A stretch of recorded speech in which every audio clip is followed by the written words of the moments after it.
जानन जी को कोटि कोटि नमन। राधे राधे। आप सभी के अपने चैनल अमृत अंश में आप सभी का स्वागत है। आज मैं आप सभी को गणपति जी के चौथे अवतार गजानन अवतार की पौराणिक कथा सुनाने जा रही हूँ। कृपया कथा को पूरा जरूर सुने। ओम गण गणपते नमः। गजानन का अर्थ है हाथी का सिर।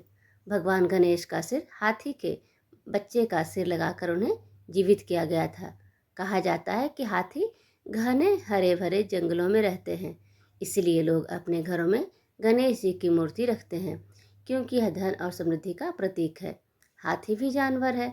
सभी जानवरों की तरह उसमें भी मनुष्यों की तरह भौतिक चीज़ों की लालसा नहीं होती, इसलिए वो अत्यधिक लालच के खतरों से प्रभावित नहीं होते। गजानन सांख्य योग का अभ्यास करने वालों को आध्यात्मिक सफलता प्रदान के लिए जाने जाते हैं, क्योंकि वो सांख्य ज्ञान के प्रतीक हैं और लोभासुर यानी लालच नामक राक्षस के संहारक हैं। विद्वान गणेश के इस रूप को उनके वाहन मूषक के कारण मूषक वाहक कहते हैं। एक बार धन के देवता कुबेर भगवान शिव के दर्शन की इच्छा से कैलाश पर्वत पर गए। जगत जननी देवी पार्वती वहां विराजमान थी और कुबेर उनकी सुंदरता पर मोहित होकर उनसे अपनी नजरें नहीं हटा पा रहे थे। वह उनका आशीर्वाद लेने आए थे।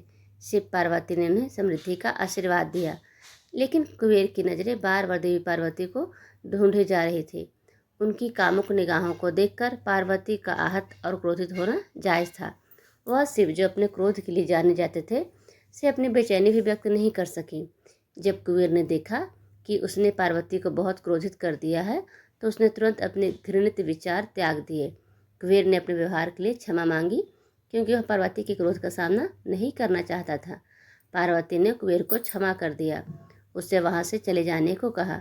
हालांकि कुबेर चला गया, लेकिन उसके अश्लील विचार बने रहे। वो एकत्रित होकर एक राक्षस के परिवर्तित हो गए, जिसमें लोभ यानी लालच का अवतार लिया। कुछ का कहना है कि कोषाध्यक्ष पर शिव के भयंकर क्रोध ने ही लोभासुर को जन्म दिया। असुरों को उपदेशक शुक्राचार्य के अधीन लोभासुर शक्तिशाली हो गया। ऋषि ने लोभासुर को ओम नमः शिवाय का शुभ मंत्र दिया और उसे भगवान शिव की आराधना करने को कहा। उसने इस पवित्र मंत्र को अपने होठों पर रखकर वर्षों तक तपस्या की। लोभासुर से प्रसन्न होकर शिव जी ने उसे वरदान दिया कि वह तीनों लोकों पर अधिकार करेगा। लोभासुर जन्म से ही शक्तिशाली और भयंकर था। उसने देवताओं से भयंकर युद्ध किया और उन्हें पराजित कर स्वर्ग पर अधिकार कर लिया। देवताओं के राजा इंद्र वैकुंठ भाग गए और भगवान विष्णु से सहायता की प्रार्थना की। विष्णु ने लोभासुर से युद्ध करने की कोशिश की, लेकिन राक्षस की शक्ति के कारण उन्हें पीछे हटना पड़ा। लोभासुर का आत्मविश्वास बढ़ता गया और उसने एक विशाल सेना के साथ कैलाश पर्वत पर आक्रमण कर दिया, यह सोचकर कि वह रुद्र यानी शिव को भी हरा सकता है। शिव जी को एहसास हुआ कि लोभासुर से युद्ध करना व्यर्थ होगा, क्योंकि उसे अजय होने का वरदान प्राप्त था। इसलिए शिव ने लोभासुर को एक संदेश भेजा और उसे एक विकल्प दिया, कैलाश छोड़ दो या युद्ध का सामना करो।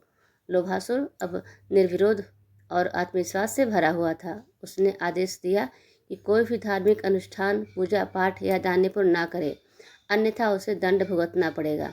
इससे संसार में अराजकता और अव्यवस्था फैल गई। देवता, ऋषि मुनि और ब्राह्मण व्यथित होकर इस बात पर विचार विमर्श करने लगे कि लोभासुर के अत्याचारों का अंत कैसे किया जाए। ऋषियों ने यह निष्कर्ष निकाला कि केवल भगवान गणेश ही गजानन रूप में लोभासुर को पराजित कर सकते हैं।